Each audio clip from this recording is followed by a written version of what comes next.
لكن وحقيقة اللي جبنا سنة كان لبا عنق أم لبا قف أو تصنيم علي إبراهيم يا عبد الكريم علي إبراهيم طبعا تصنيم ويفرد ذا سنرجعنا إن شاء الله تعالى لكن عبد الكريم تيربي أوتمت مركا دركيسي يوحك سو أجاب أو قتل قال الجامعة إنه وقل نجيبية ودي يرصد لكن وحالي هذا الأجل يقضع الأمل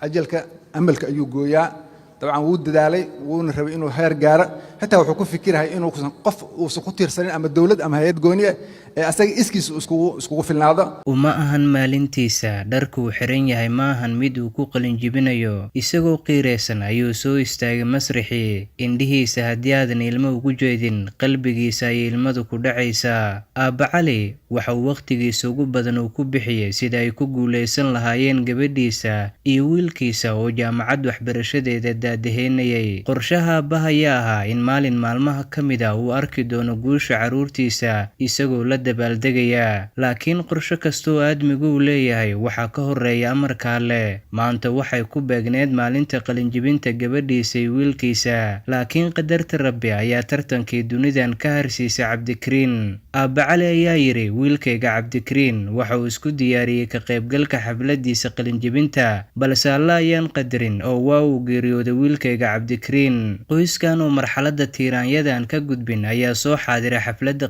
qalinjibinta aabbahan ayaa yiri si aan u ilaalisho qalbiga gabadheeda waxaan soo xaadiray xafladda qalinjibinta anigana waxaan isku dayay inaan buuxiyo booskii walaalkeed iyo sidoo kale kii aabe waxaan xirtay dharkii qalinjibinta ee wiilkayga loogu talagalay waxaan inagoo murugaysan ka farxaynaa dhinac halka dhinaca kale weli uu ka muuqanayo wiilkayga Cabdikariin oo waa la inaga jeclaaday ka qaybgalayaashii xafladda ayaa wada qiirooday waxaana qof kasta uu muujiyay dareenka xanuunka badan ee uu aabbahan u taabtay in iyagana qalbiyadooda uu ku dhibca dareenkaasi murugada badan aabbahan ayaa xafladda qalinjibinta gabadhiisa ka qaybgalayay isagoo soo xirtay dharkii wiilkiisa uu xiran lahaa wiilkiisana carrada ayaa laga dulmariyay xafladda waxay ka dhacday gudaha magaalada Muqdisho ee caasimadda Soomaaliya Allahu naxariiso aabbahan wiilka ka geeriyooday